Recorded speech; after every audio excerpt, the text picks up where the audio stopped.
Good morning, everyone. We'll give a few more minutes to those that are still trickling in, but welcome, and we'll get started shortly.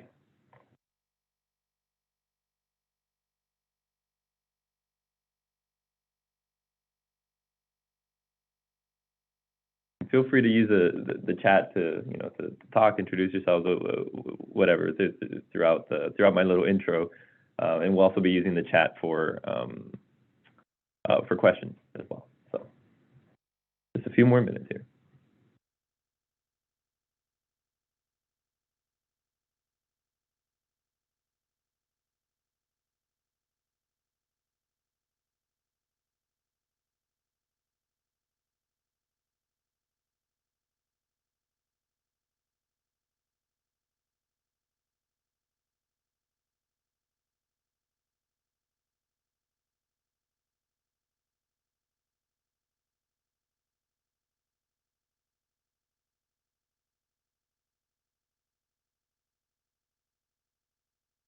Okay, I guess we can get started. So again, good morning, everyone. Welcome. Thanks for joining us. This is the third event in our systems engineering forum for 2022 in our virtual series. We're still virtual, I guess. So to start, as I mentioned, we are recording this event, so please keep that in mind. I am Alex Trujillo. I'm serving as one of the co-chairs for the Systems Engineering Forum alongside Alex Chang, who unfortunately couldn't be here with us today. We also have Lori Tracy helping us on the back end, so thank you, Lori. I'll be helping to kind of facilitate the event, introduce some transition slides and get us started, and just remind you of a few kind of points. But before I introduce our presenters, there are kind of a few housekeeping remarks. If you go to the next slide here.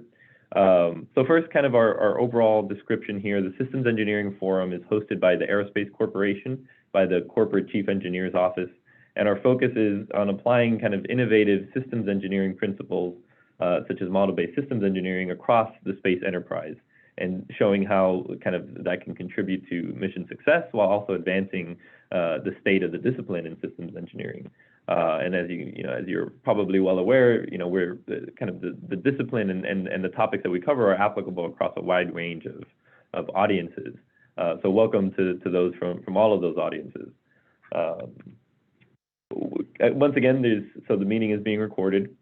All questions and answers will be recorded as well in the chat or by voice, and we'll be posting this on YouTube towards perhaps in a month or so once we get it processed. And so we'll provide a link to that and then link to the archive page as well.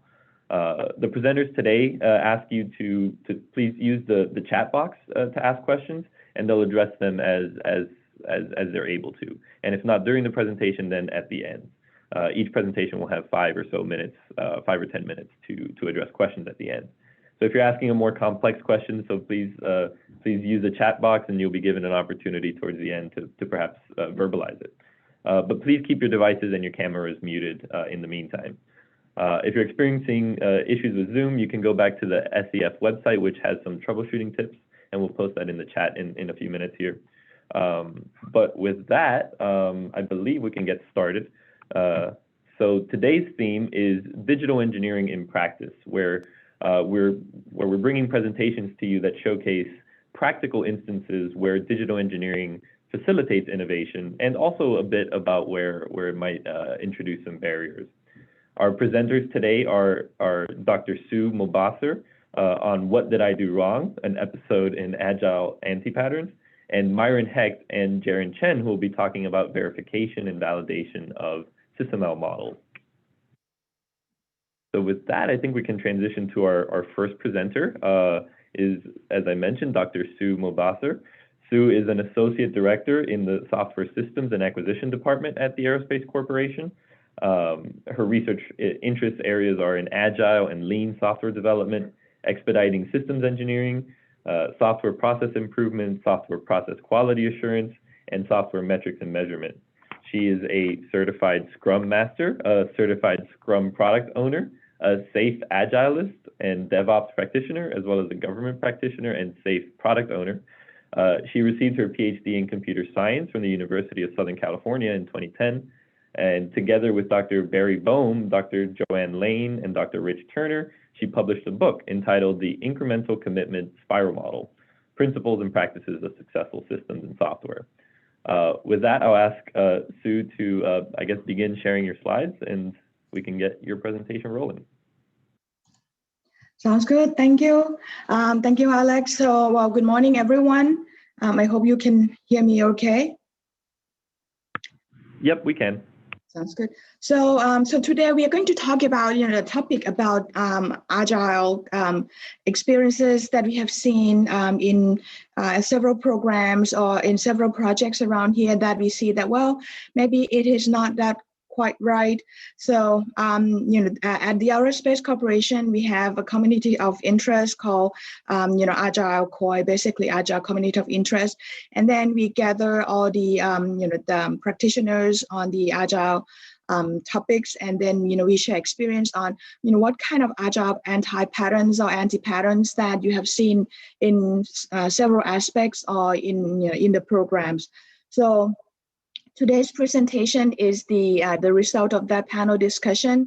So this is not a complete research study, not a position paper, but you kind of gather some lessons learned, some experiences that we have seen so far.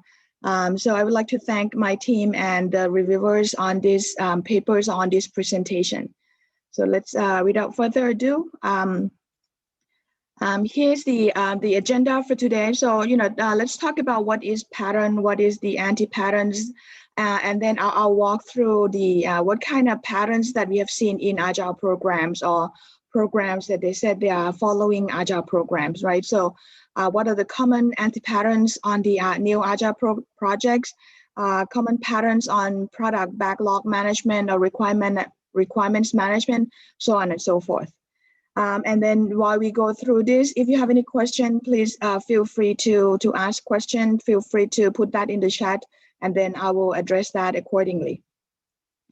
Okay, so so the first thing is, well, let's talk about what is pattern, right? So, before we talk about anti-patterns, then what the pattern is basically a solution to a form or a model or a solution to a certain set of scenario, or it's a model that we use or a set of actions that we found that useful to solve certain problem. So on the other hand, if we use a certain pattern incorrectly or apply that pattern in a different problem, not only that it will not solve the problem, but it may create additional problems too. So this anti-pattern is a solution that might work in certain problem, but not the others, right? So that's the concept that we are going to talk about today. Some working definition of the anti-patterns. So it is a common response to a recurring problem that might be counterproductive, might create additional problem later on. So, and this term was first introduced from the architecture and design point of view to address some ineffective solutions for specific problems. Right, so let's look at some common anti-patterns that I think everyone have seen in your daily life or so. Right, for example, from organizational perspective, you might have heard about analysis paralysis. Right, so doing analysis is pretty good, but if you continue to do it until you pass the sweet spot, then you will never be able to get out of this phase. Keep repeating until you have a low return on investment. Or the second one, groupthink, right? So think as a group is really good, but somehow groupthink could turn into a state or a phenomenon where people in the group think alike. And at some point, if everyone think alike, then you kind of, although you create harmony, you create conformity, but it might discourage people in terms of creativity, or it will create good loyalties, and that will, it will make people try not to think or try to, just follow the flow, go with the flow. Right, or you see micromanagement that, well, the managers or the leadership would like to see everything, single thing in detail, and somehow, sometimes it prevents the team to work on their best, or they will feel like someone is watching their back all the time. right? Or mushroom management, that the manager tried to prevent the team from getting a lot of information. So they put the team somehow in the dark room, right? So and that's something that is not a good thing either. Also the manager or the leadership might have good intention to protect the team, but sometimes they keep the team in the dark instead, right? Or something like SQL management. You might have seen some kind of a group of experts come in and then drop some recommendations, which could be good, could maybe, or sometimes the solution that they produce might not be applicable. The solution that that they mention is just does not add any value, but these people will not eventually work with the team. They'll just drop in information and fly somewhere, right? Or vendor lock-in, that originally you might want to make sure that everything is interoperable, everything is use the same technologies, but it could lead to vendor lock-in because you lock the solution, lock the technology. So this is something that we have to be careful about. A couple more example on project management. For example, focus on the solutions, focus on the technologies before we even know what the problems are. Date March, we are working every day. We are working towards the solution that we might not know that the risk is higher than the potential solution, right? So then, so those are something that we have to be careful about. And then other common things like 90-90 rules, right? So 90% of the work probably stay in 10% of the tasks that we went on, or underestimate the work, or it is 90% done, it's 90% done, but then the 10% that you have left is actually it costs another 90% of the work, right?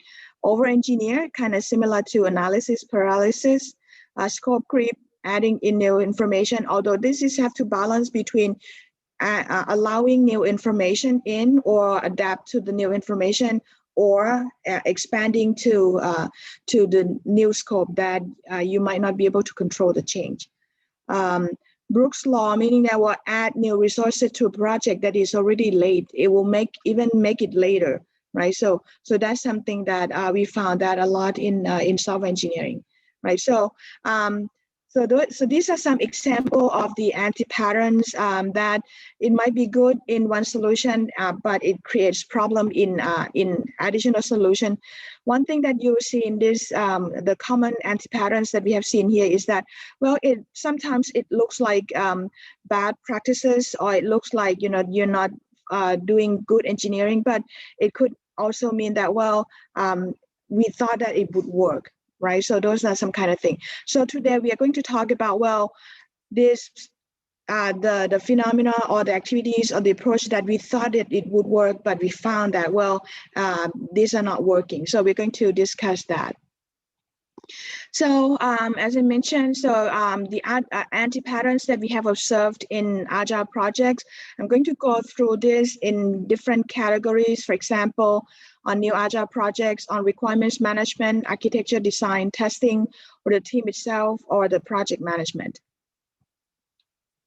The first group is on the new projects. So if this is the first time that you're applying Agile, so be careful about Agile theater. So Agile theater is that, well, you are following Agile by the book on every single, the definition that they are talking about, but you forgot to be Agile rather than, you're doing Agile rather than being Agile, right? So you have all these ceremonies, sprint planning, sprint review, sprint demo, but it is only a stage play. You don't update each other. You don't prioritize the work. You don't know which one is more important, or you have a lot of constraint up front. For example, behind the scene, you have design review, big presentations at the end of each sprint. It could be 2-week sprints, and then you have to prepare half of the sprint to prepare for each presentation. So you have less time to to work on the development, work on the testing, work on delivering potentially shippable product, right? Or you would like to do Agile, but then the contracts mention a lot of documentations, mention a lot of seed roles. So most of the time you spend on updating documentation. So this does not mean that we cannot have seed roles at all. We cannot have. Just have to balance. Maybe go with as build development or as developed documentation. Focus more on working software rather than focusing on complete documentation first, right? So just have to balance between when do you have to submit formal documentation, how often do you have to submit all these documentations, right? So instead of focusing too much on the documentation. Another common problems that we have seen in new teams is that, well, typically, we are talking about sprint, which is a time box that you limit that, well, pick a number, right? So if you want to do 4-week sprint, then every team member should understand that at the end of 4 weeks, we will deliver something. At the end of 4 weeks, you will deliver something. So you have sustainable pace. But the problem of fluid sprint, the new team said, well, since this sprint, there will be a vacation, so we will reduce it to 3-week sprints. Next week, we need something to deliver, then we'll make it 2-week sprints. And then, you keep shuffling between the time box that you have. That is not a good idea, because once you change the time box, the length of this either extend it or either reduce it, that will create the problem of difficult to keep up with the sustainable pace. So if you have too much work, then you have to prioritize and see what can fit within the limited time box that you have. So fluid sprint is something that that should be you should avoid. Not planned well. So this one is, some people mention, well, Agile doesn't have a lot of planning.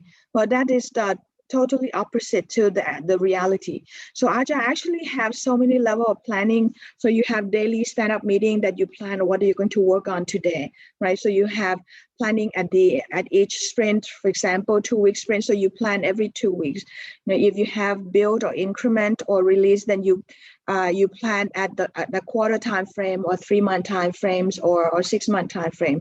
And then you also have product roadmap that you see the whole programs on what kind of capabilities that you plan to deliver on those the time bound that you have. So there are you plan more often, but the plan can be adjusted according to the new information that you have. But eventually you have the whole agenda on the roadmap on what would you like to deliver and when. Or another thing that we found common mistake or common pattern, that expectation that user stories can move in and out in the sprint at any time, right? So that is also not a good idea, because that's kind of create bad behavior for the team that, well, don't be too serious on sprint planning, because you will get new information anyway, or you can remove stories anyway. That is not a good thing. So at the sprint planning time, you should know that what are the high priority items, what are the things that you would like to work on, and commit to that X number of stories, and then try to finish that in the time box that you have. If somehow you know that you will have some kind of tasker that would be coming in at the last minute, if you see that often, then do not plan for 100% capacity that you have. Leave some room, or sometimes we call buffer in your backlog, that, well, maybe you don't assign yourself or your team 100% capacity, but assign it to 80% and leave that 20% for some new information or for some improvement, right? So those are, try to commit to the things that you can deliver at the end of the sprint, but not moving things in and out, so that you could have sustainable pace, right? So recommendation to solve or to alleviate the agile theater, be agile, be flexible, but need to plan accordingly. If you have any question on whether this is agile or not, go back to the 12 or the 4 manifesto value or 12 principles. understand the benefits of the Agile before you start tailoring it.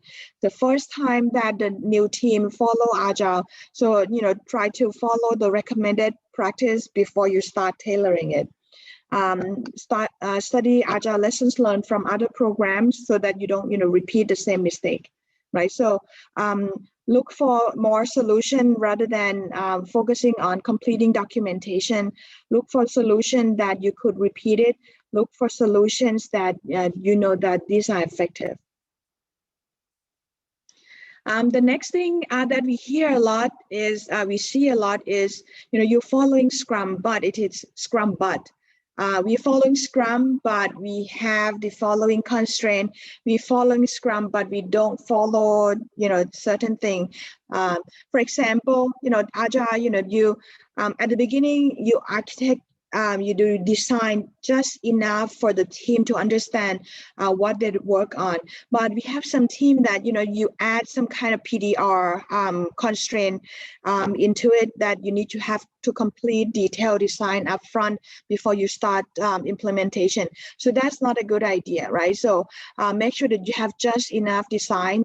And then, this just enough design, it won't stop. It will be incremental design, right? So, but at the beginning, it is super normal that program increment 0 or build 0, you will work a lot more on requirements or design rather than coding or implementation. It's okay to see that, but you don't really need to have all detailed design up front, right? So because otherwise that might become a constraint, or that might become full design up front that will create problems, or you have to update that later on anyway. Right.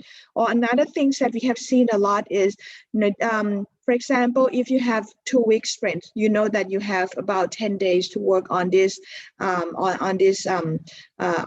this sprint, but you decide you assign or commit to user stories or a task that are too big to complete in 2 weeks, right? So so what the problem is, the problem with committing large user story is that, well, then you will not be able to see the progress of that user stories, or this user story will be carried over, and then you will not see progress. You will not see accomplishment at the end of the sprint, and this one might be carried over to multiple sprints, and then you will not be able to get working software. You will not be able to evaluate this user story.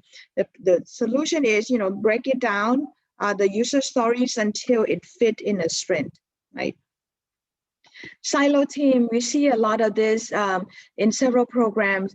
For example, you have a testing team, you have implementation team, you have UI UX team, or you have cyber team. So now once you have a lot of silo team, or sometimes we call silo of excellence, right? So this one will carry, will have a lot of carryover, or what we call throw over the fence. So once you finish the design, you throw over to the to the implementation team. So once you finish implementation, you throw over to the testing team.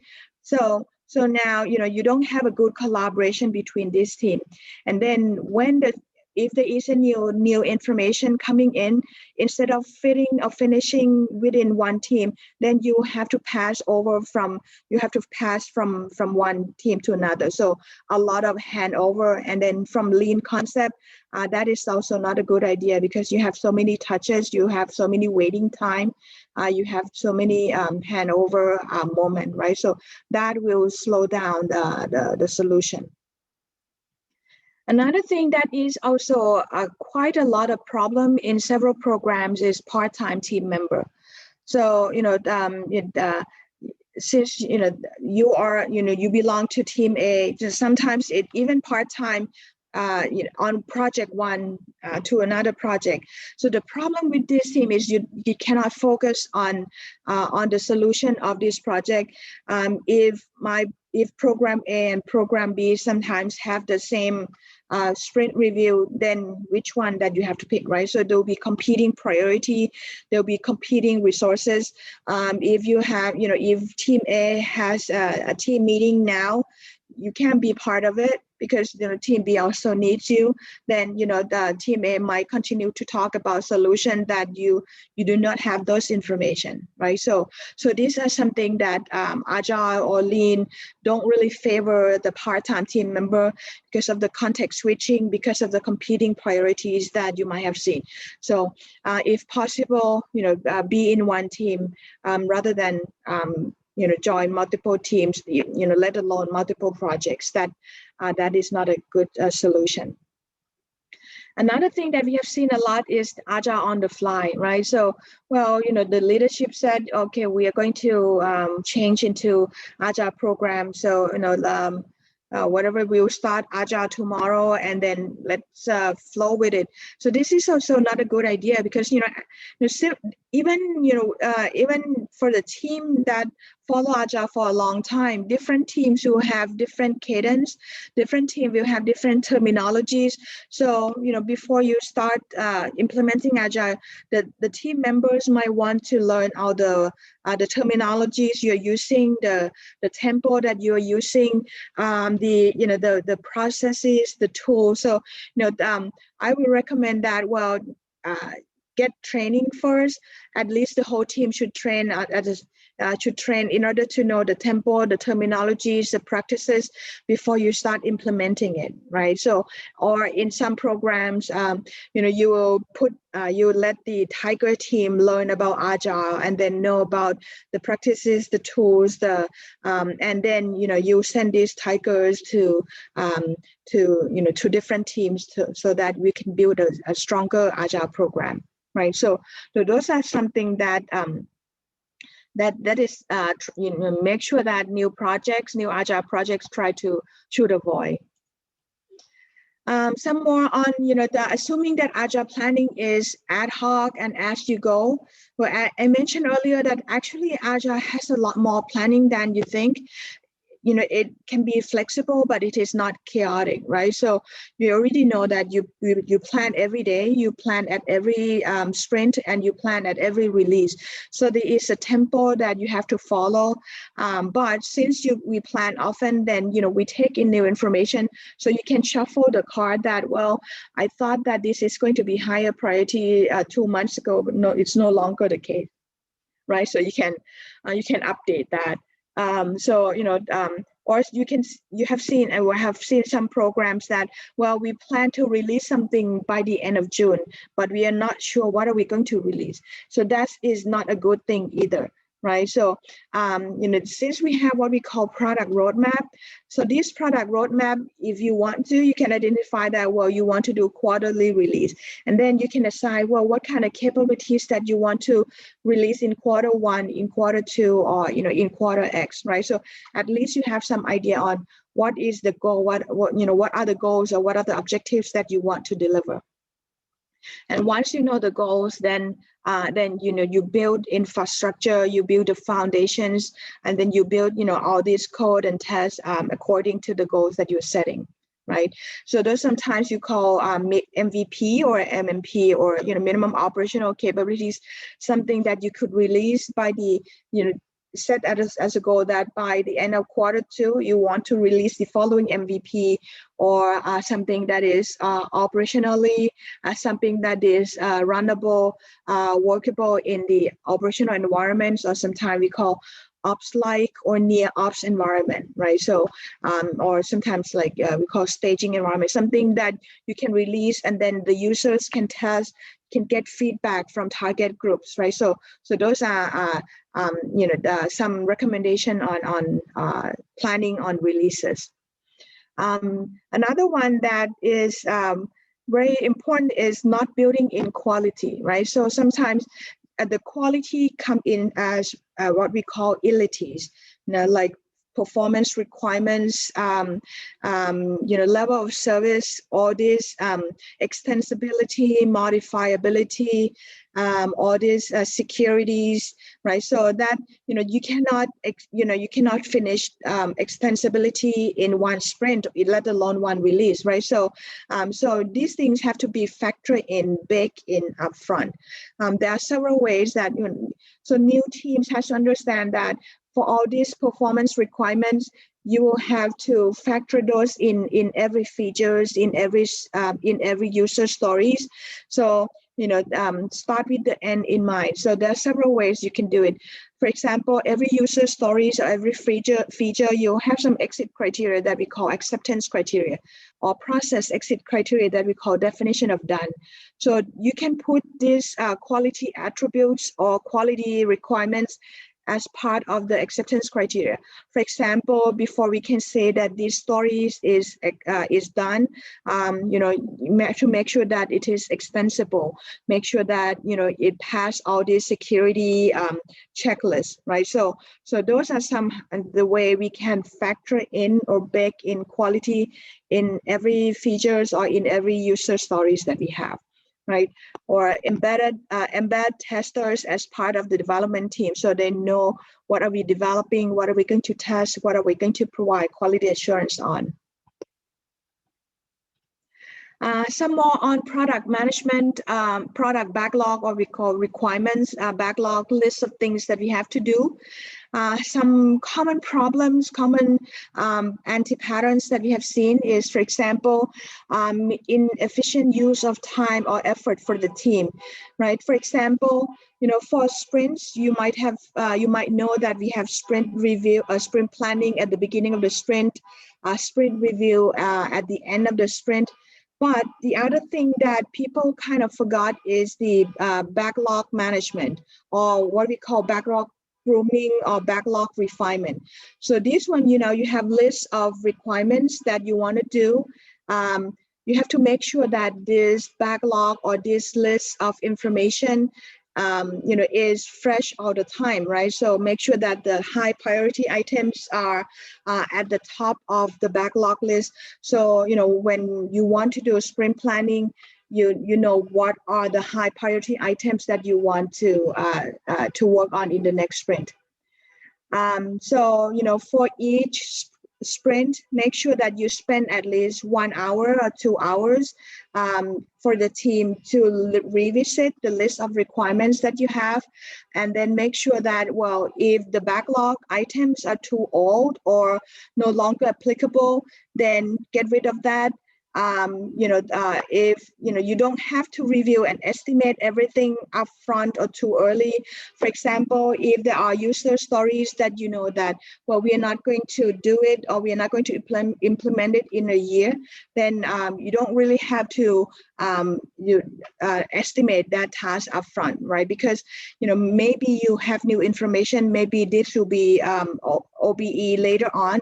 So those, if you're doing too early on the low priority items, so those are unnecessary effort that you probably spent that you could have saved, right? Or on your backlog that you don't know what is your acceptance criteria for this feature or for user stories. The problem of user stories without acceptance criteria is that, well, you don't know what is your goal. You don't have the checklist to say that, how do I know that it is done, right? So it is extremely, recommended that you have the acceptance criteria of the user stories and the feature before you commit to working on that, or commit before the sprint start. Or sometimes you're too details on it, put a lot of information into acceptance criteria. That will be the constraints to the developers to work on the detailed design, or work on the perspective, because for the acceptance criteria or the exit criteria for each user story, you can just mention what you expect that to do. You don't have to put how to do it. Leave some room for the developers to create some idea or come up with the solution, right? So recommendation, have backlog grooming sessions at least once a sprint. Make sure that it is ready before your sprint planning. Review and estimate top priorities 1 or 2 sprint ahead, right? So this is something that you revisit your requirements. That allows for get rid of the old item, and then add a new one that that new information is coming in. Okay. Another one about requirements management or backlog management. So for Scrum or for Agile, we have one role that we call product owner, right? So product owner is the one that knows about the product. We understand that you want the green background, you want the red background, you want the button to be on the top corner. You know that which one has higher priorities. So this person will be the one who make decision that which one should we do first, which one that the customer would need first, right? So, and then we'll know information that, well, I can answer or provide information to the team. But the problem that we have seen is that, product owners are, the subject matter experts that are too busy, right? So sometimes you have something called prioritization by proxy, meaning that someone that is not the real product owner come in and then provide the information. So now, you have multiple sources of information that you are not sure which one is the right information. Right. So if you allow multiple people, if you allowed conflicting this will allow conflicting information to the team. So and then you're not sure, that if the proxy said yellow, the product owner said orange. So which color should I pick, right? So these are some kind of confusing the team, and then there's no accountability for the product owner to take ownership of being the owner of the product, right? Or a lot of time. This is the common problems that we have seen. Backlog prioritization. You walk in sprint planning not knowing what would be the next set of the things that you're going to work on, right? So then that one the sprint planning will take longer time, and then you have to start thinking and what would be the new information, what would be the problem that we are going to tackle. Product owner should know what are we going to do next, and then what are the priority items that we have to work on. Okay. The third one, full prioritization upfront. So this one is basically the opposite to no backlog prioritization. This one, you're doing it too much in advance, and that you spend unnecessary effort, unnecessary time to work on items that we are not sure whether we want to do it or we don't have enough information anyway, right? So recommendation. Make sure that you have the product owner. That person should have the time and should have authority to make decision. Priorities should expect to be adjusted. If depends on whether what are the priority at that time. Focus more on what are the working software. Focus on the balancing between having full prioritization upfront or no prioritization at all, right? So, as I mentioned in previous slide, at least you need to know 1 or 2 sprints in advance. The third one on the backlog management. Fail to decompose the requirements into feature or end-to-end capabilities. Sometimes this one could, it is a habit from traditional development that, or sometimes from traditional development, when you decompose, sometimes you focus from the system point of view. The system shall do this, system shall do that, system shall deliver this. From traditional development, you have one increment that you will continue to code and test and deliver at the end. But for the Agile approach, you deliver incrementally, maybe monthly, every other month or quarterly. So now when you decompose the requirements, you have to decompose in a way that you can do incremental delivery, right? So instead of doing horizontal component, when you do group the features, group the work that you're going to do. So make sure that you group the features or decompose in a way that this thing can be delivered in a month and you see some feedback, you see some working software, right? So this is not an easy thing, but try to group components into incremental delivery.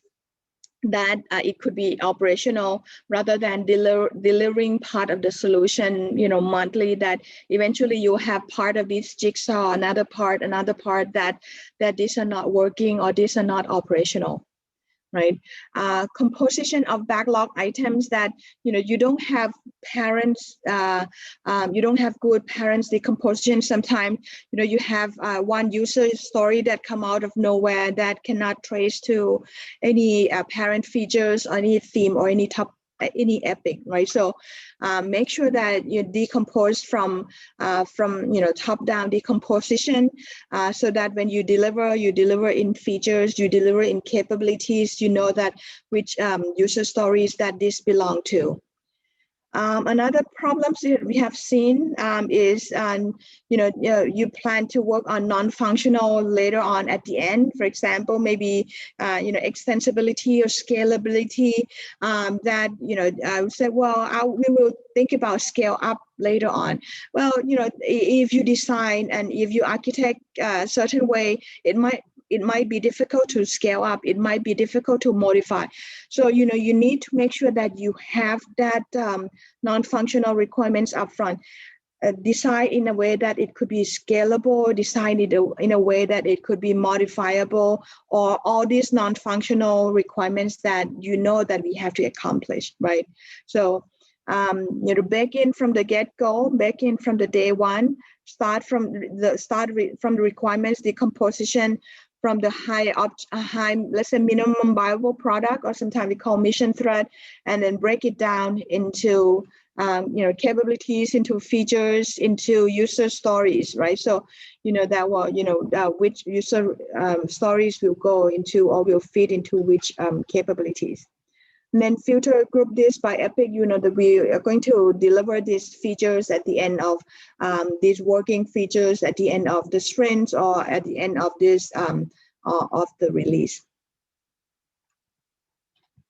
The next one is on architecture and design, right? So, architecture and design is somewhat orthogonal to development methodology. So make sure that when you do architecture and design, make sure that it is designed in a way that it, you abstract the layer. These days you have a lot of containerization. These days you have a lot of as a service. So it kind of help you to deliver your features, your capability incrementally. So make sure that you make use or leverage those kind of technologies, modular driven, component driven, so that in a way that if you have to change something, it will impact only a certain set of information, right? So abstract the dependencies between one feature, one capability and another. Design a way that it could be small, self-contained, testable, for this part, instead of having stovepipe or monolithic kind of design. So the second bullet here, I have seen in several, at least a couple projects. So I was evaluating one program, and then, for example, let's say if you are developing some let's say physical, let's say some program for a doctor, right? And you don't have enough programmer, but you have some doctors or nursing staff or physical therapists that know the domain really well. And same thing with ground software engineer or physicist. So you have this subject matter expert on that domain that know the information really well, but they don't know how to code. So since we may not have enough implementers, so I have seen some programs that we are using physicists, we are using hardware engineer starting coding because they know the subject really well. The good thing about this is that you know what's going on, you know the program, you know the architecture, you know the domain, but you're not the best developer, right? So these are something that you have to be careful about. If you don't have enough developers, then maybe you could pair, or you could run another loop, make sure that it has to be updated. Sometimes we call refactoring. So, the code, the first set of code could be designed by domain expert, by the ground engineer, by the physics engineer or whatever, but make sure that the code has to be reviewed, the code has to be improved or refactored by professional software developers, because otherwise we will create something called technical debt, meaning that the design is not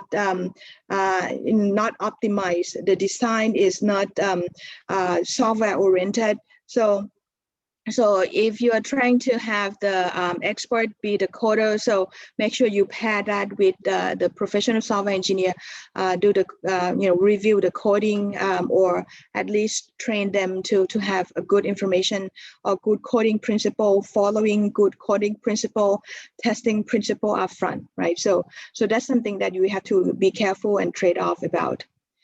Lack of government-owned software architecture. So, you don't have the lead, you don't have the host on, especially if you have multiple vendors working on the same joint interoperable product. If you don't have government-owned software architectures, then the risk that will come in later on is interoperability, right? So how can I know that vendor one will talk okay with vendor two, the product, or how can I sustain this, right? So government should step up and make sure that you define, just enough architecture up front, define the interface point, and then maybe, there's so many collaboration techniques that you can do. So if you don't have government-owned software architecture, then invest in collaborations, collaborative sessions, invest upfront in identifying interface, identifying connection points. Some more on testing. So there's multiple aspects of testing. So if you, for the Agile that you want to release fast, that you want to release incrementally, manual testing alone is not enough, right? So you need to have automated testing. Especially these days, you follow with the DevSecOps that you want to deliver continuous integration, continuous delivery, continuous deployment. So when you talk about continuous, it could be 100 times a day.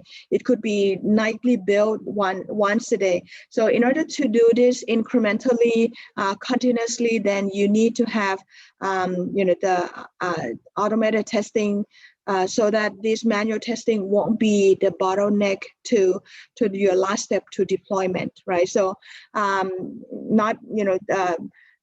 manual testing is definitely not enough. So make sure that a couple of things designed for testing. So you design in a way that it could be testable, design in a way that you can collect data, you can collect log data for monitoring. Use test-driven development, meaning that before you start coding, you have the test script ready so that you code and then continue to code until you pass all the test cases, right? Or use behavior-driven development, especially at the integration testing.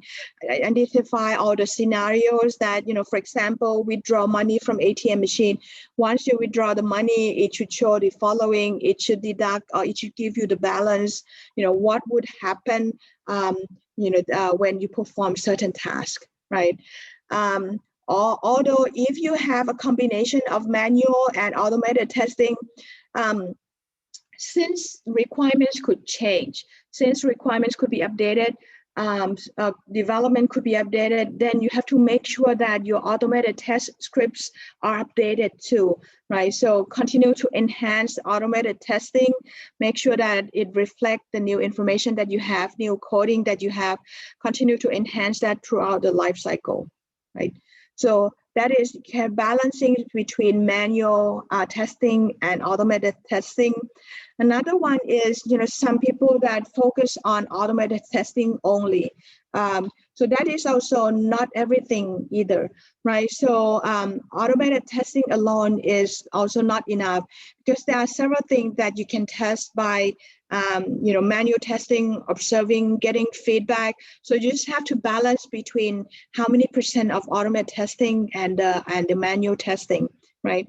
And then again, as I mentioned, if you have automated test scripts, make sure that you update or improve those automated testing too.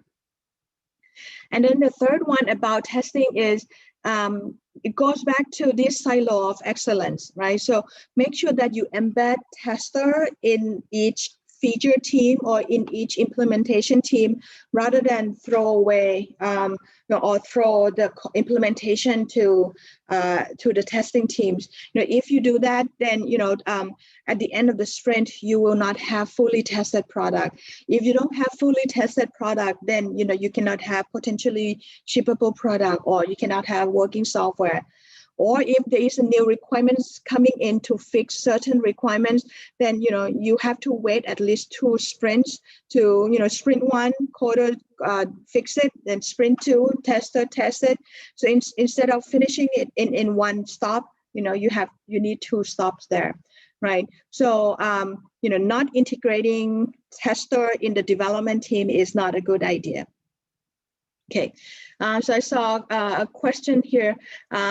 Completely agree on not relying scientists to do coding. So okay, so and then the second one, 2 questions. So in your definition, how many times did a problem solution need to occur in order to consider a pattern? So if it is a one-time thing, so that is a lessons learned for that project. But if it happens, for example, I'm supporting multiple programs. So these are patterns that I see on more than one time, right? So this program has these lessons learned, but somehow I also this kind of similar thing that happened in different programs too, right? So it could be just one lessons learned, or the lessons learned that I see from multiple programs. It seems to be the trend, and then I'm trying to tell people upfront that look at the lessons learned from others, so that you won't create the pattern of solving the problem ineffectively. Have you encountered the tendency of UX designer and developer to group separate teams from silo? So how did you do with it? So I have seen one program that you have UI UX team, or you have and the coder team. So the problem with that is that it's the thing of throwing over the fence. So you have the UI UX, finish all the what you call low-fi, hi-fi, low fidelity, high fidelity prototype, and then throw over to the developer team. So the problem with that is, well, they are good and bad, right? So the problem with that is, the output of the UX team is just low-fi or hi-fi, and then you give it to the developer. If there is anything wrong with that low-fi, hi-fi, then you waste at least 2 sprints to fix that problem. So the rework is higher. It takes longer time to fix the problem, right? So that is the problem of silo of excellence. Same thing with developer and testing. But the good things that comes with it is that, well, if it is a bigger product, I've seen some what we call stagger implementation. In sprint 1, the UI UX do some kind of implementation, and then stagger 2, the development team follow with the implementation that the second team is coming. If it is high enough, if it is dependency that is not avoidable, that could be a solution. But comparing between a multidisciplinary team, right? So usually when you design a low-fi, hi-fi, it may take 1 day or 2 days, right? So, and then one sprint you have about 10 days. So that low-fi, hi-fi that they're working on in day 1, day 2, it could be given to coder in day 3, day 4. It could be given to tester in day 5, day 6.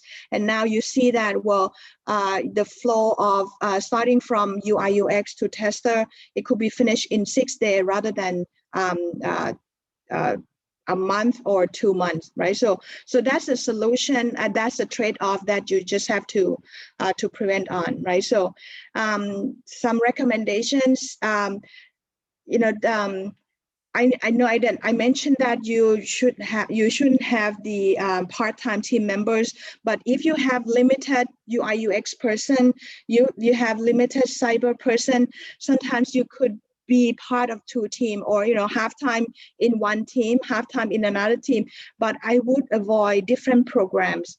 If you are on the same project, you still have kind of context on this project. But if you have different projects, one is satellite, the other one is, mobile ground transportation. So the contexts are totally different, right? So try to, if you need to do context switching, do that in a way that limit number of context switching as much as possible. Any tips on getting Graybeard on board, up to speed?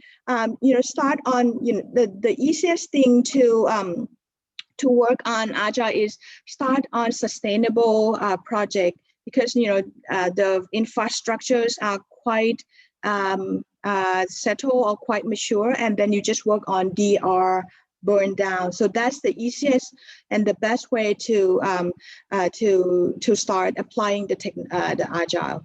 Okay, so I have two more slides. I'll come back to the solution.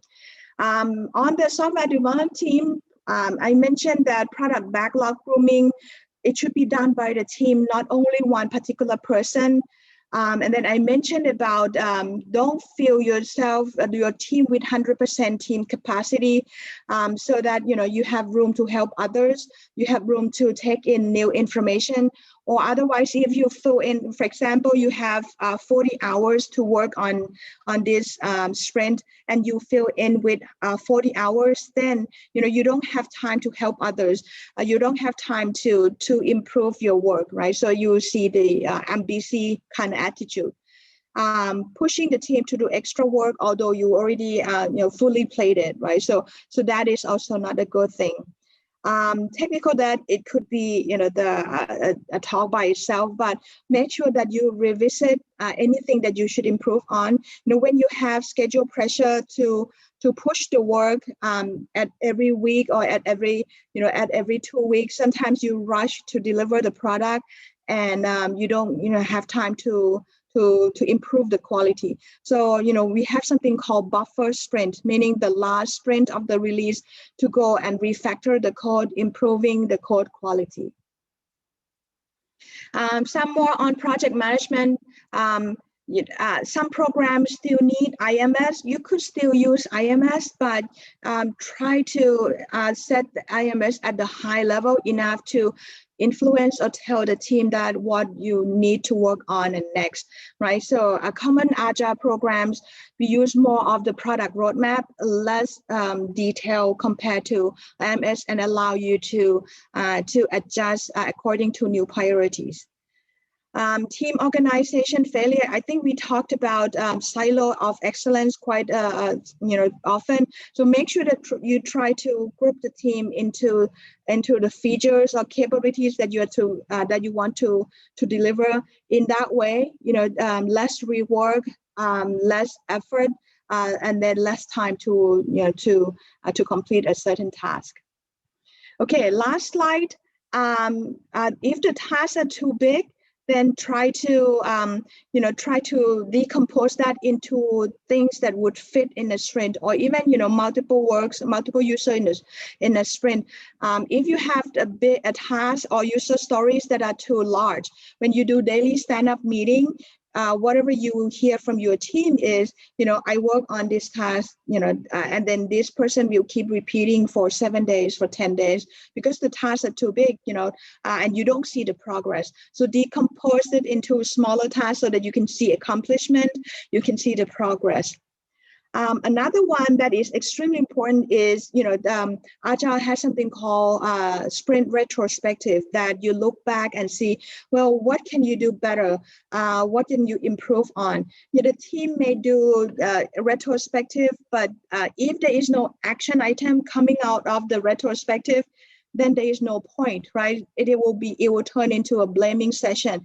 Well, I could have done this, you could have done that, well, that thing is not good, that thing is not good. It's good to point out what was bad, But the better thing is to point out what can we do better and who are going to do that.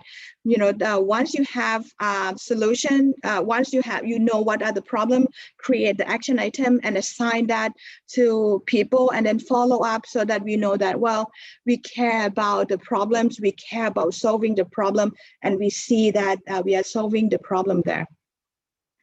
Good. Okay. So last slide is, basically there's no one size fits all. You need to observe these problems and then try to avoid to make sure that it doesn't happen again. And from my point of view, I see the patterns from multiple programs. So, I'm trying to collect and then tell the third program that, look, Team 1 and Team 2, has this problem. Make sure that you don't do that, right? So, and then if you are doing this, the adopting Agile programs, look on the lessons learned, do some research on the anti-patterns so that you don't repeat the same mistakes. And anything else, I see a couple questions, so I'll answer that in the chat. Thank you very much. And then if you continue to have any questions, so put that in the chat and then I'll answer there. Great. Thank you so much, Sue. That was great. A lot of great examples and a lot of cool discussion in the chat. So feel free to carry on in the chat. So right now I'm going to transition briefly to the, to the transition slide here real quick so that I can introduce our next speaker. So I'm hoping you can see the screen. Yes. Great. So thank you, Sue, again. And next we'll move on to our second presentation, which is on verification and validation of SysML models. First up, we have, well, not first up, they'll be presenting jointly, I believe, but so we have Myron Hecht, who is a senior project leader at the Aerospace Corporation, where he specializes in model-based systems engineering and in reliability, safety, and systems engineering for satellites, ground control systems, and other complex weapon systems.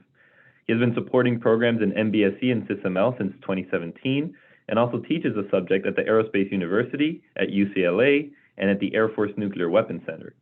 He also is a consultant to the Nuclear Regulatory Commission in reactor safety and control systems, and a lecturer at the UCLA School of Engineering and Applied Sciences.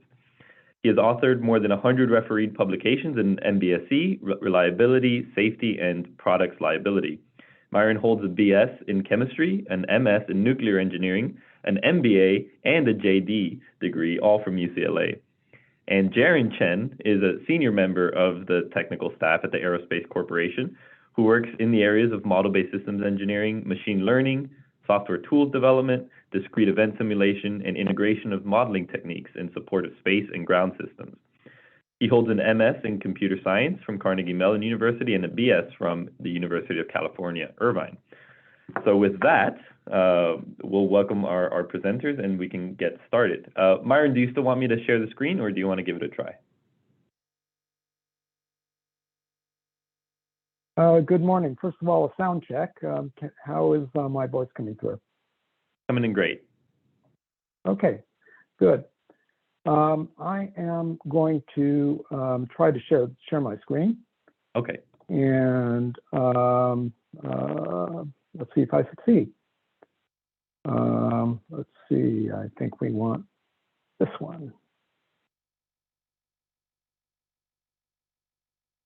Is that coming through? It is, yes. Okay, very good. Good morning, everybody. Today we are going to be speaking about verification and validation of SysML models. And let's see. Before we go into that subject, we should really speak about the need. And it's when we speak about model-based systems engineering, I guess there's an implicit point that if you're basing your systems engineering on models, if your models are not sound, the basis of your systems engineering is not sound. Now, the consequences of let's see if I can remove that. All right, a little bit better. The consequences of incomplete and incorrect models are the same as pretty much any systems engineering effort without a sound basis. You have integration failures, you have violation of constraints, you have inadequate analyses, and you can't really perform acceptance testing, at least not completely and not correctly, because you don't have a good trace of requirements to the system element. So the net result is cost overruns and delays, and that can occur on conventional programs too. But when you engage in a model-based systems engineering effort, you're inserting the additional artifact of the model.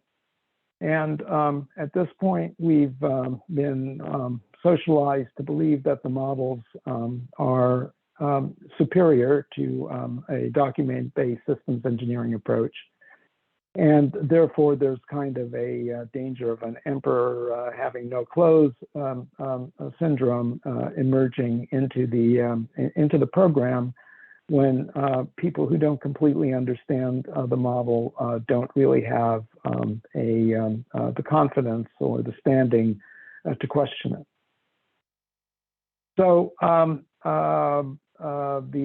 if you come away with nothing else from the next hour, it is simply this, that V&V methods should be integrated into programs using MBSE into the models of those programs in order to avoid the same or worse impacts that you have on a conventional program which doesn't have a sound basis in systems engineering. Now, when we think about model-based or V&V of system engineering models, you would think that a lot would have been written on it. And at least based on my research, I don't think that's correct. There are about 10 publications, 11 publications on this page, but those are the only ones I've been able to find in about 2 years of looking. I group them into 3 categories. First of all, there's what I call model transformation.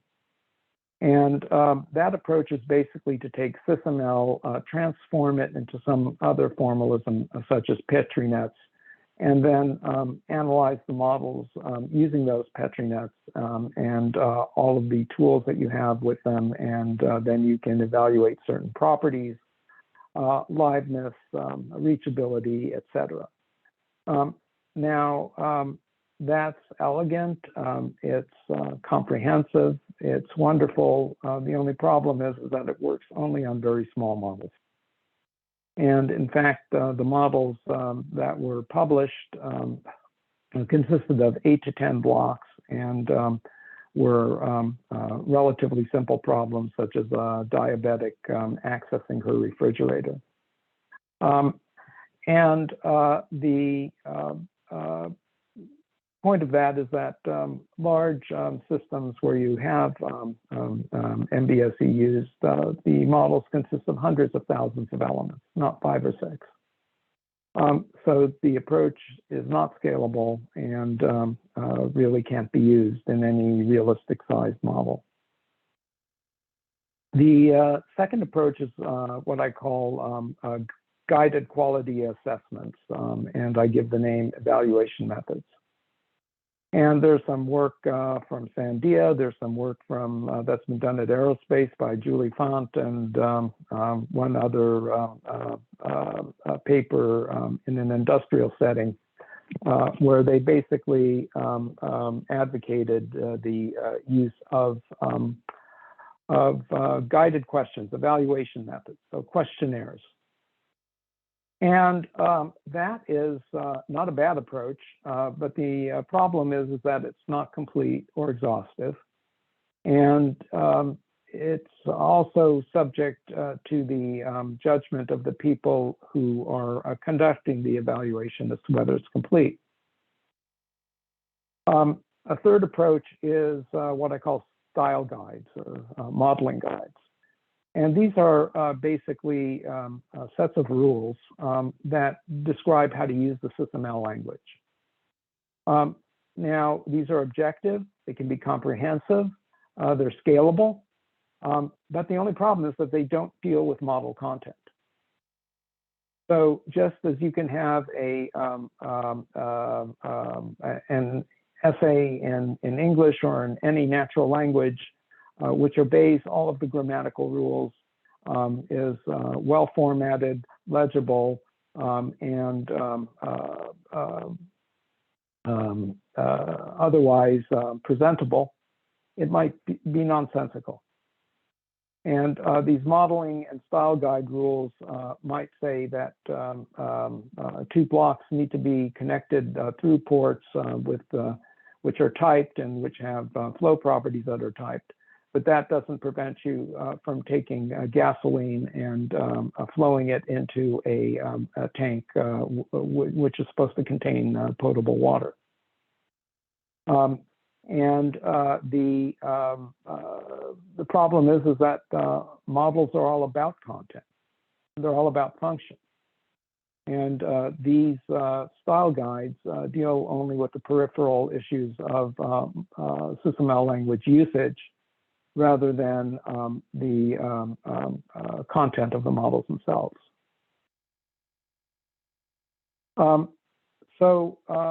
What is missing from all of these approaches is the concept of requirements for the models. And if I can ask you to remember two things from this talk, this would be the second. That models are a complex system, and any complex system should be, first of all, specified and, if you will, scaffolded by requirements. Just as in a large system without requirements, you'll get what you specify. The same thing is true of models. Now, when we think about model requirements, I place them into two broad categories. One is project-specific requirements. And those are requirements that deal with the specifics of the program that we're undertaking. Now, the first point there is correctness of requirements. That's correctness of the system requirements, not the SysML requirements. I want to make that clear. Just to make it really clear once again, what we're advocating here is the creation or formulation of a second set of requirements for the model, which are separate and distinct from the requirements for the system. We want to be sure that our model correctly represents the requirements. We also want our model to completely and accurately represent the system. We want to be able to have traceability and correct traceability between the requirements of the system.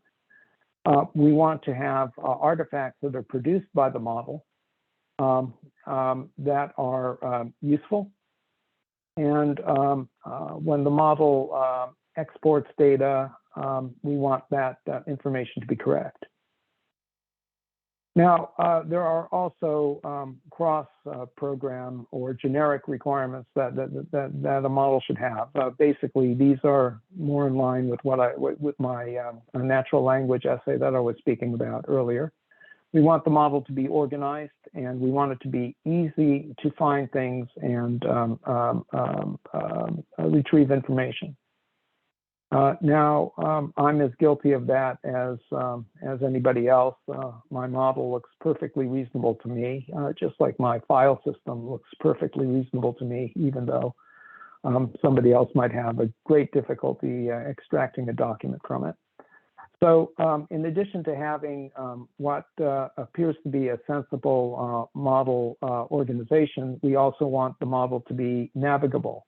So we want to have hyperlinks, we want to have cues, we want to have words in the appropriate places to enable a person who's not familiar with the model to undertake a navigation through the model to find the information that they want.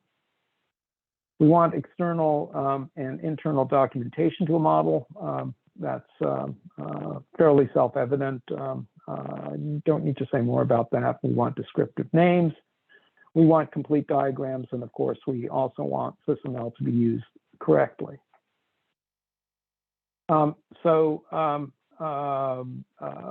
With that in mind, if we are going to have if we're going to base our verification and validation methodology on requirements, which is, by the way, how nearly all VNV methods that I've seen are based, then we need to define what those requirements are.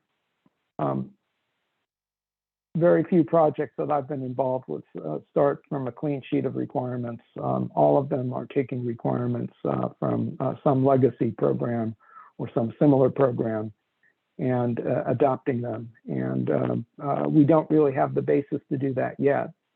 So in MBSE, so what part of the research that we've done over the last 2 years has been to develop a set of requirements that can be used kind of as a model set of requirements. And we call it a model requirements catalog. I used the word model incorrectly there. I should say an example set of requirements, and we call that a requirements catalog. So we have divided these requirements into 6 categories. One is, first of all, specifying which language you're going to be using. For example, SysML versus UPDM versus UAF versus AADL or any other language. What government furnished profiles or industry furnished profiles are to be included. Profiles are basically a way of adapting and changing SysML to make it appropriate for a specific application. And we don't have time to go into that now, but if there is a way in which SysML is being adapted to a particular vocabulary or ontology, it would be specified in a model and in a profile, I should say, and that profile should be specified. We also want to speak about what artifacts we want from the model.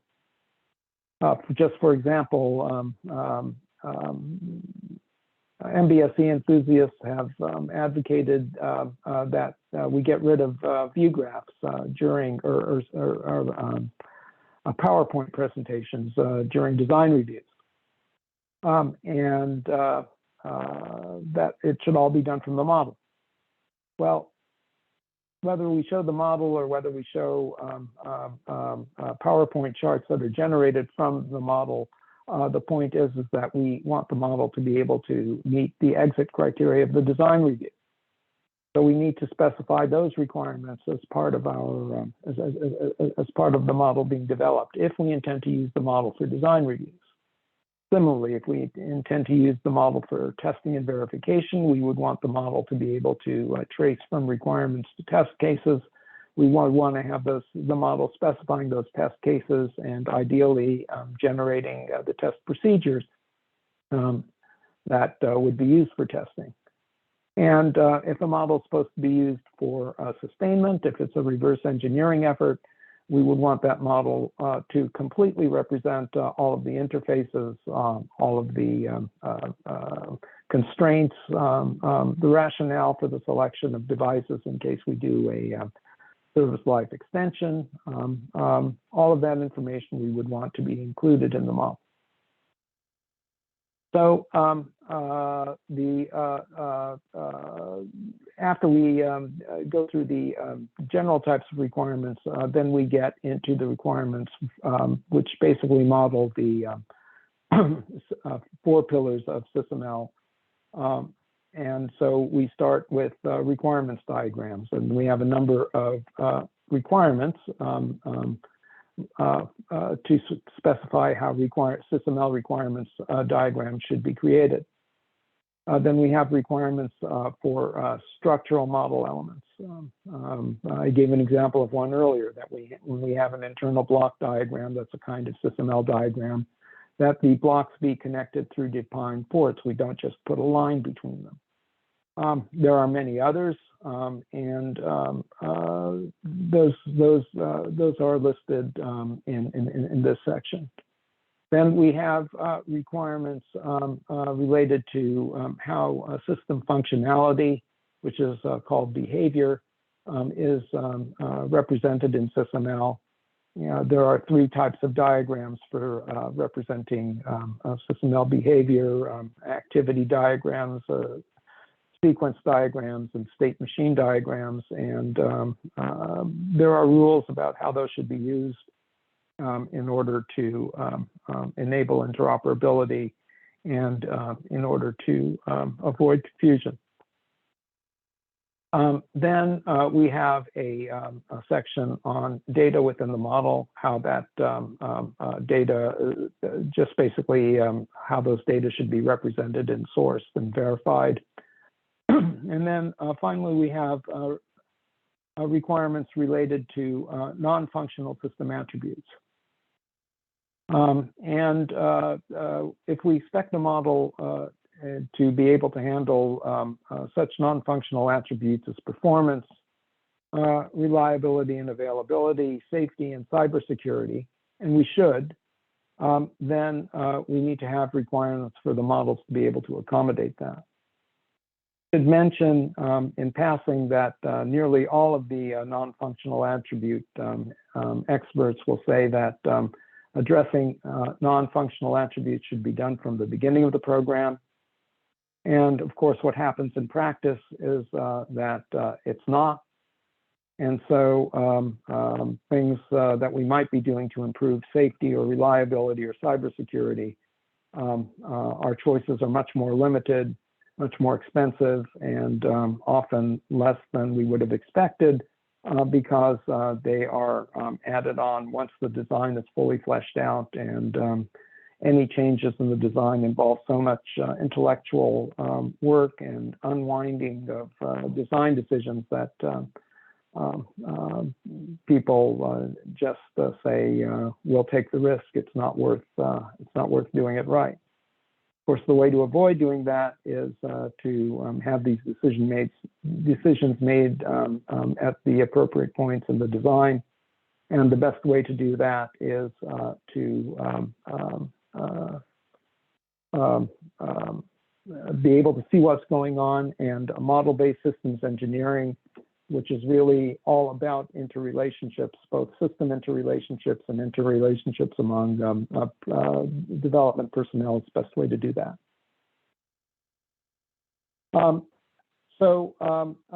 Like we said, a large part of the modeling effort has been, or a large part of this research has been developing requirements.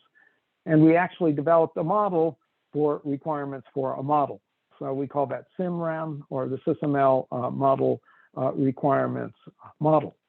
And here is the top level representing the categories we showed earlier. This is represented as a SysML requirements diagram, and each one of these top level boxes drills down to more detailed requirements that fully specify what's going on. And we've implemented those also within a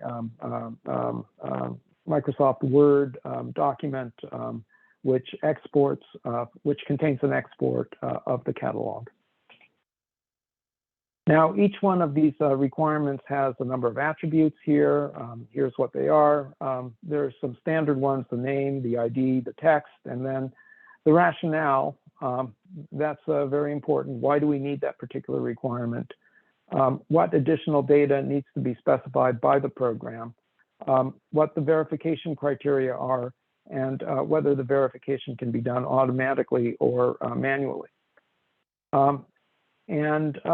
So this is kind of what the requirement model looks like when we have it in a table, requirements table, which is part of the which can be generated by a SysML tool. And we also have the ability to output the requirements and create a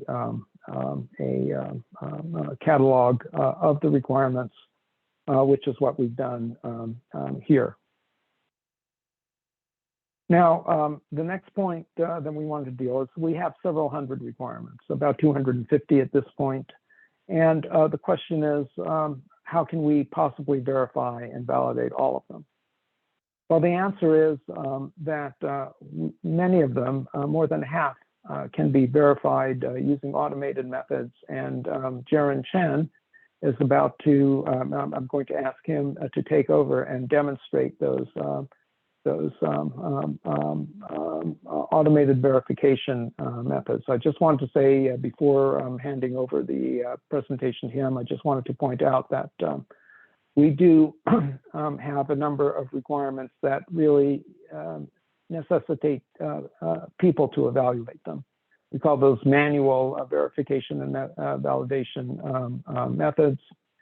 And they basically all center around evaluating the model's semantics, really its human meaning.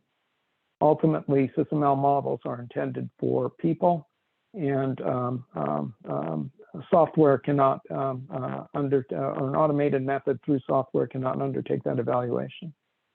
So we've listed here what the general attributes of the verification methods are, and or what the verification criteria are, excuse me.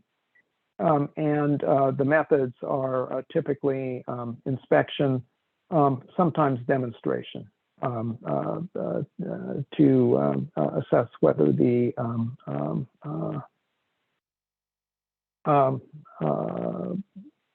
requirements for the model have been met. In some cases where we have a parametric diagram, SysML has limited quantitative capabilities. For example, you can roll up all of the weights in a, the masses in a satellite, if those are included in the blocks, and determine the total mass of the satellite. And there's some more sophisticated things that can also be done. But the point is that inspection and verification are the primary methods, but we can also use independent calculations for some of these quantitative results that can be output from SysML. So there's also automated rules which really deal more with the completeness of the traceability, the use of the language, and how the languages are represented, and we'll show that in a few minutes. Just some examples of manually verified requirements. The model shall be organized in a consistent manner. Consistent is subjective, it's not really objective, but we've helped clarify that, say by organization, by hierarchy, or by subsystem. And that's something that you can verify by looking at the model through inspection, by looking at the structural model, the block definition, and the internal block excuse me. The model shall include package diagrams that describe, that capture and describe the model organization. A package diagram basically is a layout of the various folders, if you will, in which information of the model is contained. And we want that to be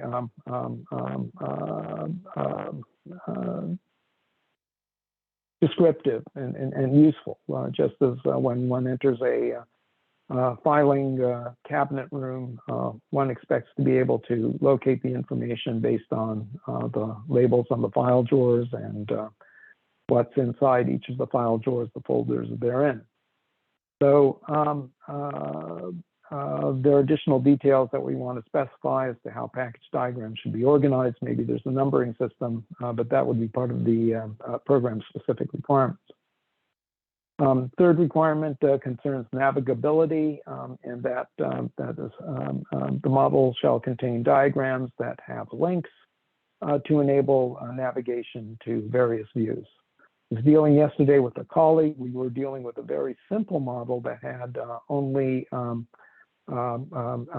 single line replaceable unit with 3 printed circuit boards, 4 printed circuit boards in there.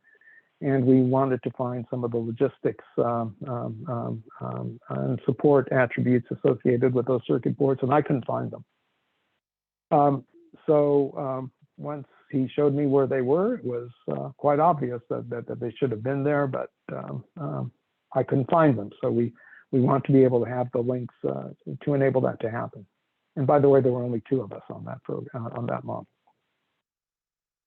Okay, so before handing it over to Jaron, I believe he's going to show something like this, but this is what really excites our customers. It's not the complete story, as I've said before. We really also need manual methods, but automated methods make it really are really powerful in terms of going into the details of the model, scrutinizing all parts of the model, and doing it in a consistent and uniform manner, which makes it more likely that you're going to get the correct result. People get tired. People have a tendency to skip over things they don't understand. The rules address that problem by providing a basically repeatable and rapid way of going through models and identifying problems. And we do this using scripts. I'll leave the description to Jaron. Just a depiction of the validation, some of the validation suite. There are about 120 such rules. And with that, Jaron, can I ask you to take over? Yeah, Myron, I'm going to share my screen now. Alrighty. Alrighty, I should be sharing my screen now. Hopefully. You are, we see it. Yep. All right. So as Myron was covering, we have 100+ automated rules that we can use to verify that the model looks correct. And essentially, as Myron put it, we have a bunch of, scripts that we wrote to do these verifications on the model. And, I'm not going to go into too much depth, but essentially it's similar to the one Myron showed in the slide for most of them. But to show, how these get used in practice, I'm going to quickly demonstrate, how we can, run these rules and what, the output looks like and how they can be used by, any, modeler, let's say. So if I just click this validate diagram button, you'll see that, before we had a normal, SysML diagram, but now we have a bunch of red boxes on it, indicating that there's errors that our automated validation tool found. And, just for instance, we say this one, this connector, it's missing an item flow. And we can easily navigate and see, like in the containment tree, there's this, connector is missing an item flow and we need to address that.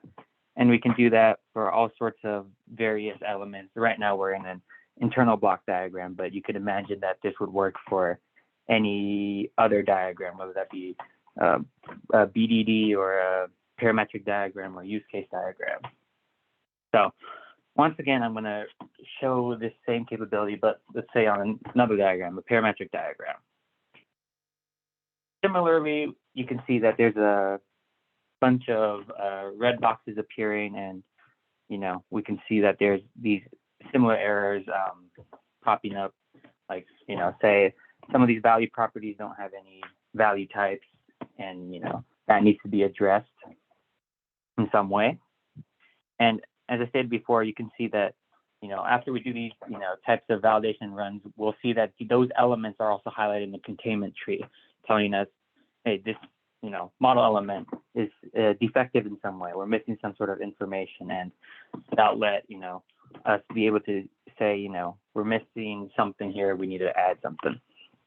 And essentially, you can envision this. Right now, I'm demonstrating just on each diagram, but you could potentially just run this on the whole model, and you'll get a whole bunch of validation results. And usually, you could easily go into the thousands.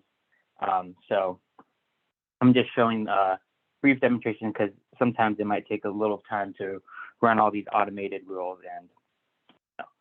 And as Myron put it earlier, this isn't just the this doesn't include any of the manual rules that we have that will need to be done by manual inspection. And, with that, I think that's essentially all I wanted to show in terms of, how we, can use this and show, what the issues in this, model look like. And with that, I'm going to hand it back over to Myron. Okay, a couple of things that I'd like to add to what Jaron demonstrated. First of all, the demonstration model that he used was a model that was created by none other than Dr. Sandy Friedenthal, working with a colleague of his, Chris Oster, for modeling a hypothetical satellite that was described in a publication called SMAD. Some of you may have heard about it, System Mission and Design. And the point of this is that, and let me take a step back in saying that Sandy Friedenthal, or Dr. Sanford Friedenthal, is perhaps the single most prominent national authority on SysML. He was one of the developers of the language, and is widely sought out as for his expertise on SysML. And he created this model 5 years before we came out with our set of requirements. But the point is that even highly experienced and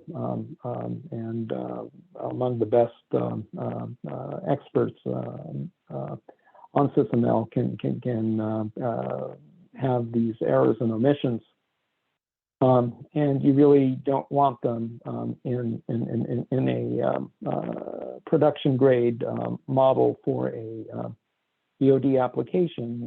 In the cases that Jaron showed, not being able to know what's flowing between two blocks, and not being able to know what the data definitions are that are being used in the model. The second point I wanted to make is that we've moved from the IR&D stage into applications. We are using the rules on several programs, several large programs, and the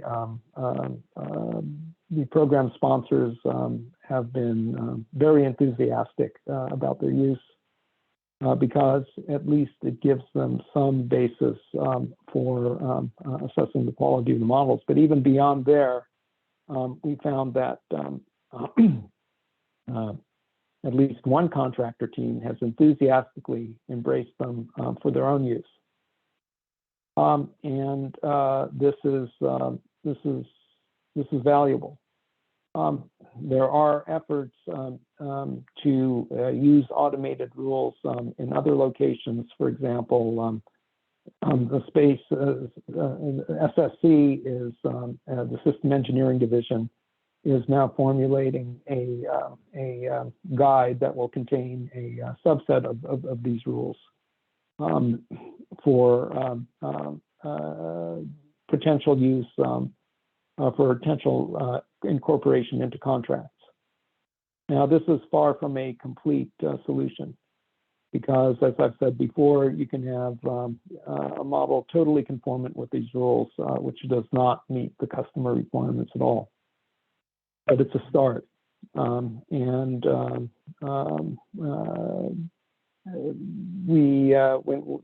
we publish the ATR containing these reports, when we continue to inform the community about this, we hope that there will be increasing understanding of what should be done for manual rules as well. The International Council on Systems Engineering and COSI began an effort to do this in January, and hopefully this will lead to a industry-wide effort to define non-automatable requirements for models that are generally understood and accepted.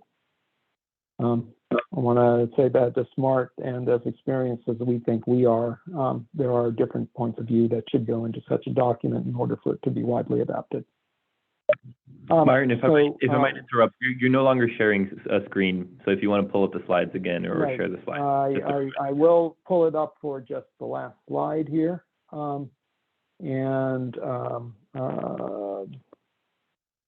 make the final point here. And am I sharing yet? No, I have to push the share button. There we go. Yep, we got it. Okay. All right. So the conclusions are that a necessary condition for MBSE and for digital engineering, the models are correct. This is a fairly obvious point, but it needs to be stated and articulated because so many people make that assumption implicitly. Next point is that we really need to have requirements in order to define what correctness means. And the requirements also provide the anchor points to enable us to do verification and validation. The next point is that automated methods are not sufficient and manual methods are not sufficient. But working together, they are certainly much better, if not completely sufficient. Some people would argue that only a formal method would work, that a formal method, as we've said, is not scalable. But we do really need both approaches, which when combined give us both the overlap and the additional perspectives for us to do a fairly thorough verification and validation effort. And finally, that we are developing and will very soon publish a catalog set of requirements so that programs and individuals starting MBSE efforts can actually take these requirements and use them to guide and govern their model development so that the end result is something that's useful and something in which the program can have confidence. So with that, our formal presentation is complete. And perhaps if I go out of presentation mode, I will be able to see questions. So I will stop sharing. Questions and comments. Yeah, we see a few questions in the chat that have come up. The first is, were the checkers for the automated verification of the model rules and requirements, were they developed by your team? Some of them were. Some of them, and I'm sorry I didn't mention this earlier, some of them were taken from other sources. The primary source is that SAIC, specifically Michael Vinarsik, out of their Detroit office, has been developing a set of rules. He has more than 200 of them. We haven't adopted all of them because many of the rules that he developed are require the use of his modeling approach and his style, if you will, and we believe are overly restrictive. And you know, for example, he prohibits the use of receptions. Receptions are really good ways of getting in signals to start a state machine. But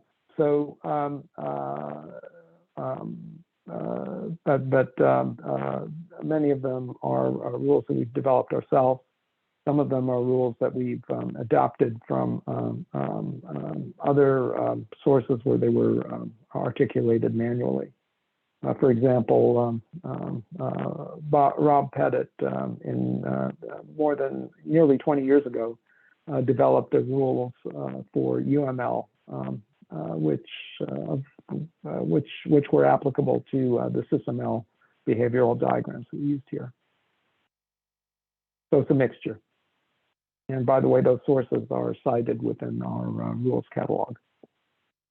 Okay, it's our intention to make it public domain, very much so. We want to get the ATR approved for public release, and we want to get the actual validation suite and the SIMREM requirements model into the public domain. Aerospace now has established its own public domain GitHub, and we will undertake the process to get that approved and get it posted. But this is not very valuable if we just keep it to ourselves.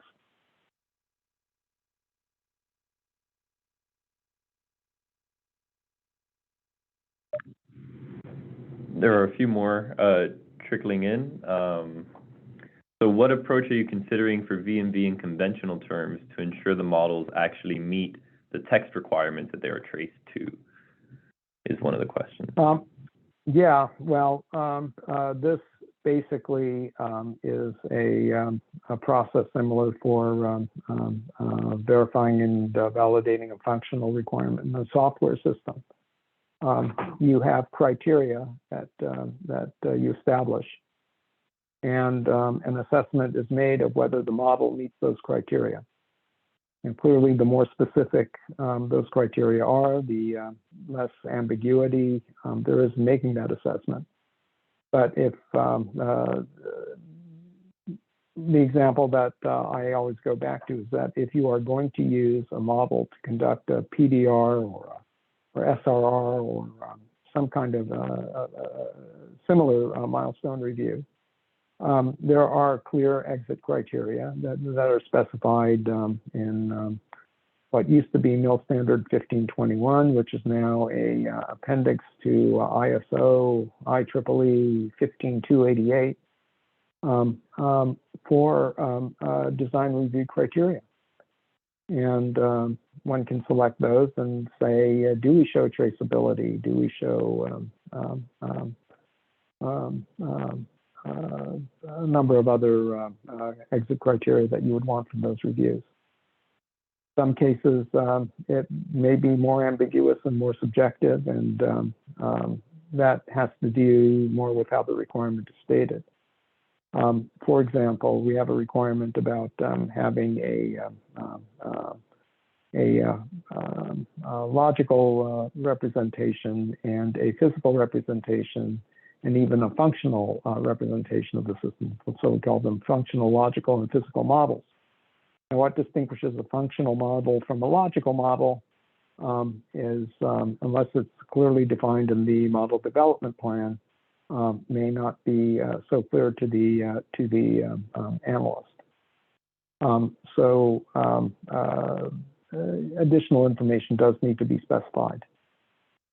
But ultimately, if the requirement is well stated, then a person or two different people should be able to look at the same model artifact and reach the same conclusion. Great. There's another one on what was the rationale, this may be for Jaron as well, what was the rationale behind selecting Jython as a scripting language? Did you try using OCL or any pros and cons? And there's already some conversation on that question in the chat, but if you guys can tackle that. Yeah. So the conversation in the chat's right on. There really isn't any issue if you want to use OCL. We actually did use OCL on some of the simpler rules, but there may be, you know, as VJ actually stated, there might be some, you know, performance differences between each of these different languages. And I think one of the reasons why we chose Jython was that I think it's a lot of it was based on preference, but a lot of it was also based on functionality. I think it's a lot easier to write a complex script in Jython as opposed to something like OCL, where OCL is a little bit, the syntax is trickier, and I think it's a little limited in capability. And, you know, the other thing you can do with these scripts is you can also write them as meta-chain navigations and do some more complex themes there that you might not be able to do within a script. Yeah, and I wonder if also kind of availability of these languages. So I know MATLAB, right? Like some people like to use MATLAB, but not everyone has a license for MATLAB, or those are expensive, right? So I wonder if that plays in as well. Yeah, you could use MATLAB, but I think, you know, the reason why we probably didn't go MATLAB was because you do need a license for that. You could, I think one of the other common ones is Groovy, which is a little more similar to Java for those who are interested in writing these types of rules. The point that you made about licenses, Alex, is unfortunately applies to the modeling tool that we use, which is Cameo Systems Modeler as well.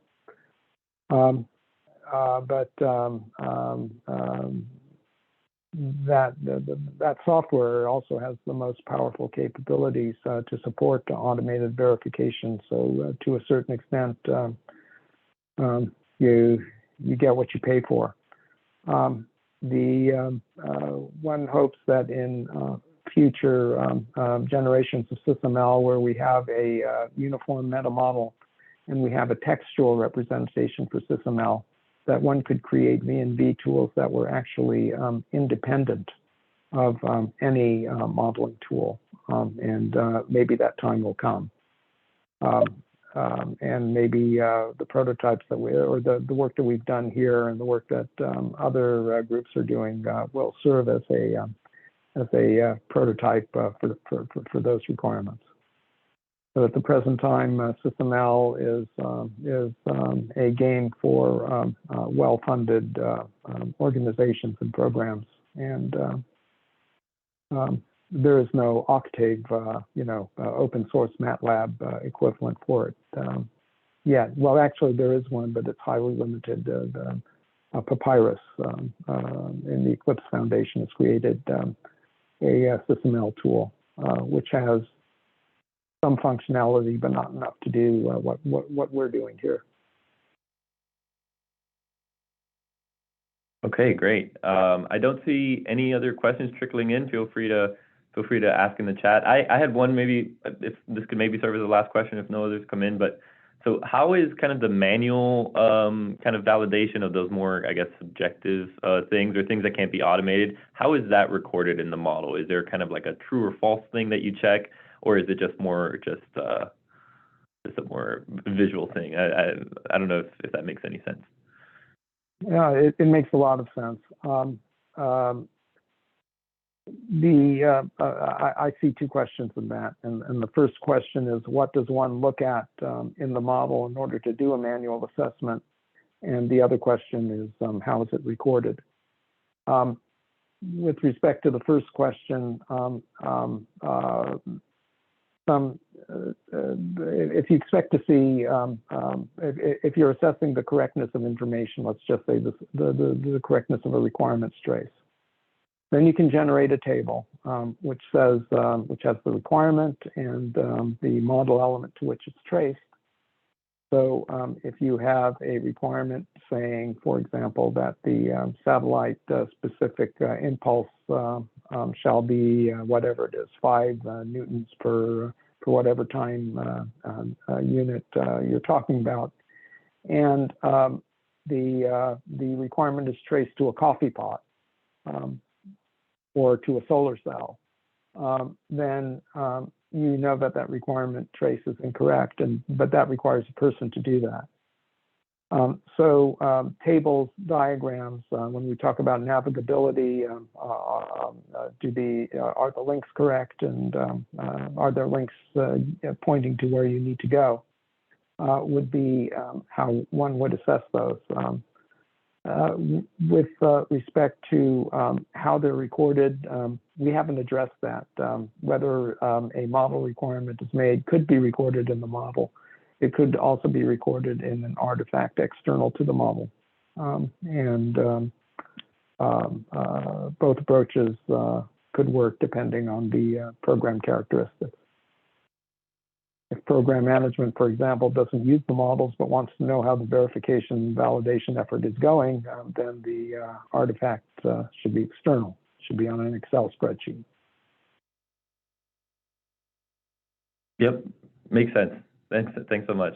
So yeah, I don't see any other questions in the chat, so I think we can wrap it up for today. So I'll have, if you're seeing my slides, I have kind of two. If I can transition here, two closing slides here. So obviously, I first want to thank Sue, Myron, and Jaron for the great presentations. a lot of great information, and I'm sure people will be happy to know that these slides will be a PDF version of them will be available on our website shortly. Not right now, but shortly. Just as well as a recording, which will be made available on the Aerospace YouTube channel within a number of weeks as we get it released through our internal process. You'll also, I guess, be expecting maybe a quick 3-minute survey that will be provided to you guys, to any attendees, to give us some feedback on how you felt about the presentations and the format. So look forward to that. And if you have not done so already, please register for our upcoming final event of at least fiscal year 22, which takes place in August, which the event is themed Digital Engineering Standards. And one of the talks will be establishing ASOTs, or authoritative sources of truth, and the other one will be management of standards in Genesis. So with that, we'll conclude for today. I think we have maybe 5 minutes to stay on the line if anybody has any last-minute questions, and I ask the speakers to stay on until at least 10 for 5 more minutes. But otherwise, thanks for joining. And Lori, you can, I guess, end the recording as well.